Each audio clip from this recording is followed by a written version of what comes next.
자, 오늘 할 내용은 비지도학습입니다. 비지도학습은 지도학습하고 틀리게 제일 마지막에 타겟 베리어블이 없다고 그랬죠. 지도학습은 결과를 알고 있어요. 해답을 알고 있고요. 그 해답을 가장 잘 정확도가 올라갈 수 있도록 맞춰주는 룰을 발견해 놓은 게 지도학습이고요. 비지도학습은 그게 아니고 타겟 변수가 없기 때문에 정답을 우리가 모르는 상태예요. 정답은 모르지만 이러이러한 규칙이 있을 거다라고 우리가 그거를 알고, 그러니까 그거를 알아내는 과정이죠. 했던 것 중에서 우리가 연관규칙이라는 게 있었고요. 어소시에이션 룰이 있었고, 군집 분석이 있었고, 그 다음에 요 두 가지 말고 우리 knowledge flow라는 거를 우리가 해볼 거예요. 이거는 뭐냐면 그래프로 그리는 방법입니다. 우리가 여태까지 했던 방법을 그래프로 이런 구조를 만들어가면서 그리는 방법이 있어요. 요걸 우리가 해보도록 하겠습니다. 먼저 연관규칙에 대해서 좀 설명을 해드릴게요. 연관규칙. 연관규칙은 서로 간에 아이템들 간에 어떤 연관성이 있는지를 우리가 보는 겁니다. 예를 들자면 장바구니에서 어떤 사람이 물건을 샀을 때 그 물건의 상품들이 어떤 상품들끼리 같이 구매가 되는지를 우리가 보는 거죠. 그래서 다른 말로는 장바구니 분석이라고 많이 말을 합니다. 근데 정확하게는 어소시에이션 룰이라고 우리가 이름을 붙이는 게 맞죠. 어소시에이션 룰이고요. 그거를 다른 말로는 장바구니 분석. 그러니까 주로 이제 상품들 간의 연관성을 주로 많이 보기 때문에 장바구니 분석이라고 우리가 이름을 부르기도 합니다. 자, 그래서 경영에서는, 마케팅에서는 어떤 식으로 많이 쓰냐면은 마케팅에서 교차 판매, 묶음 판매 이런 걸 많이 써요. 그죠? 그 다음에 상품 진영할 때도 많이 쓰고요. 교차 판매는 A라는 상품을 살 때 B를 같이 추천하는 거죠. 많이 사는 상품들을 많이 추천하게 되고요. 묶음 판매는 관련된 상품들끼리 묶어서 1+1 이렇게 묶어서 팔면 사람들이 많이 좋아하죠. 이거 번들이라고 얘기도 하고. 그 다음에 상품 진열은 어떤 상품하고 가까이 있어야 많이 파느냐, 뭐 이런 걸 가지고 상품 진영할 수도 있고요.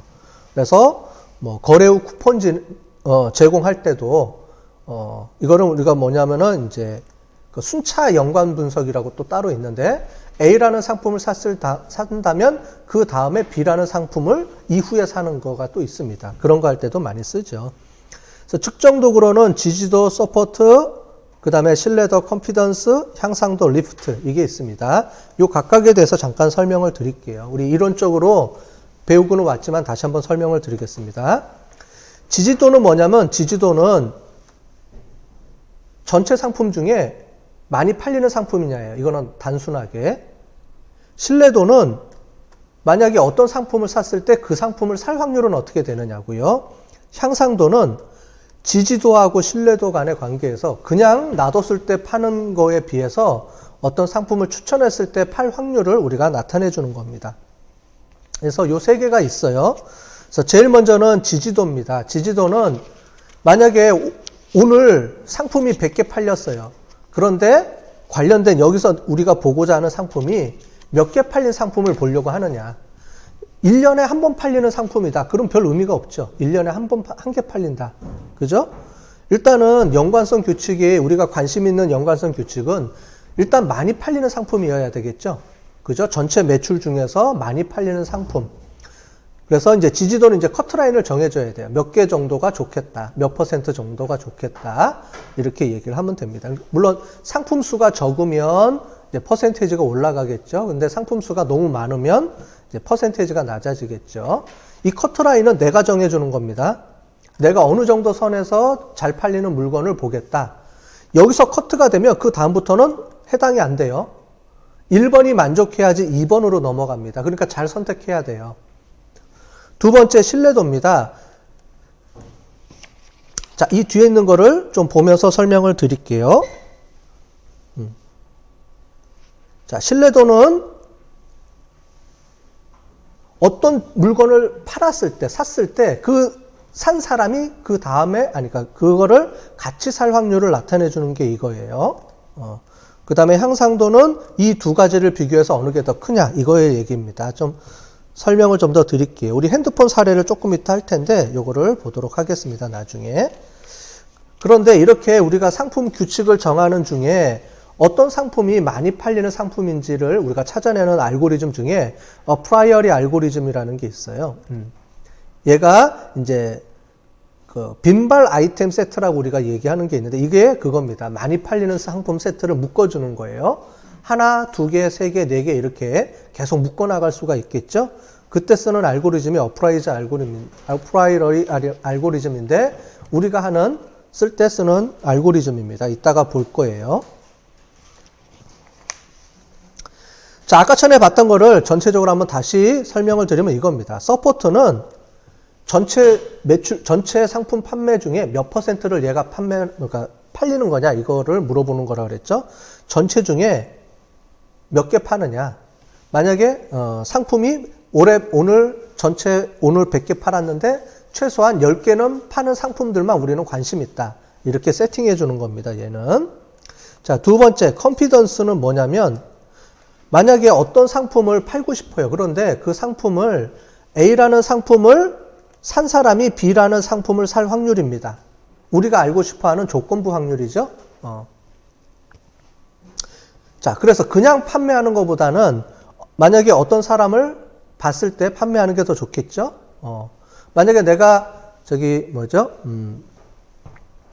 핸드폰 매장이 있어요. 핸드폰 매장에서 판매를 하는데 물건을 이제 판매하는 판매원이라고 했을 때, 자, 그냥 가만히 있을 때 들어오는 사람한테 딱 보고 있다가 아무한테나 가서 들어오는 사람 모든 사람한테 가서 저 빨간색 그 핸드폰 케이스가 얘 마음에 드세요? 사실 거예요? 이렇게 우리가 상품 세일을 하는 경우가 있겠죠. 그랬을 때 아무나 불특정 다수한테 상품을 판매했을 때에 비해서 얘는 뭐냐면은 가만히 보니까 하얀색 핸드폰을 사는 사람이 빨간색을 자꾸 사요. 그런 우를 우리가 발견했다고 했을 경우에 얘는 뭐냐면 불특정 다수한테, 위에 서포트의 개념입니다. 그냥 오는 사람한테, 모든 사람한테 빨간색 핸드폰을 추천하는 거하고, 여기는 가만히 있다가 특정하게 하얀색 핸드폰을 산 사람한테 딱 기다리고 있다가 그런 사람들을 딱 보면 가서 빨간색도 구매하실래요? 이렇게 판매하는 거예요. 자, 무슨 말인지 알겠죠? 그랬을 때 얘는 뭐냐면은, 그러니까 컨피던스라는 건 뭐냐면, 그래서 이게 비율이 얼마 정도 되느냐라고 보는 겁니다. 그런데 얘는 만약에 이렇게 나올 수도 있겠죠. 1년에 한 번 파는데 1년에 한 번 파는 상품인데 그게 우연하게 A라는 상품하고 B라는 상품이 연결이 돼서 나올 수가 있어요. 그러면 확률적으로는 100%죠. 1년에 한 번 파니까. 물론 그 중에서 서포트라는 걸 통해서 우리가 확인이 되겠지만, 제거가 되겠지만, 컨피던스도 이것만 갖고는 우리가 확인이 어려워요. 그래서 뭘 하는 거냐면 리프트라는 개념을 이용해서 합니다. 근데 리프트는 서포트가 컨피던스에 영향을 주고요. 컨피던스가 또 리프트에 영향을 줍니다.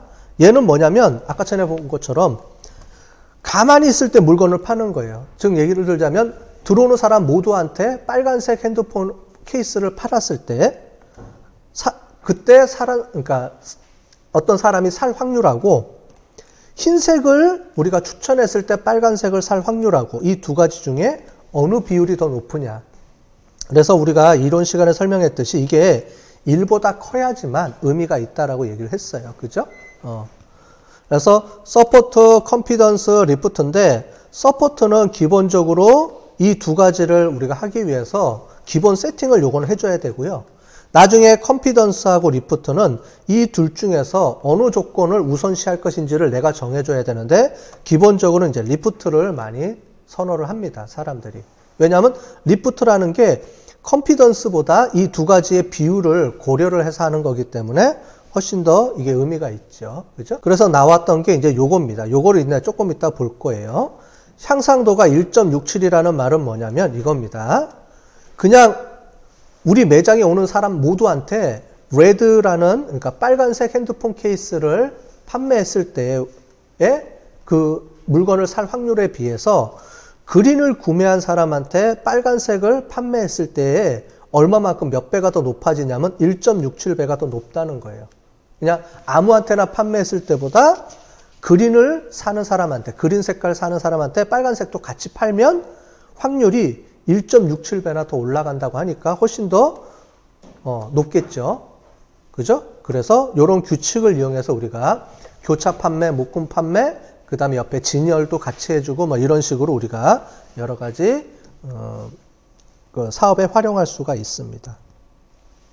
요걸 가지고 우리가 해보도록 하겠습니다. 실제 사례를 들어서 해볼 텐데 두 가지를 해볼 거예요. 하나는 우리 보면은 핸드폰 케이스 분석, 조금 전에 봤던 핸드폰 케이스를 가지고 한번 해보고요. 또 하나는 이제 책방에서 책을 산 거 가지고 두 개를 한번 넣어보도록 하겠습니다. 핸드폰 케이스는 간단해요. 몇 개 안 되기 때문에 건수가. 그래서 눈에 확 이제 여러분들이 이해하기 좋게 하려고 보여드리는 거고요. 뒤에 이제 책방에서 하는 거는 실제 데이터입니다. 그래서 실제 데이터는 실제 우리가 어소시에이션 룰 하는 데이터이기 때문에 실제 사례도 한번 보고 두 가지를 한번 해볼 거예요. 왜냐하면 간단하기 때문에 모형 돌리는 거는 두 가지 한번 다 해보도록 하겠습니다.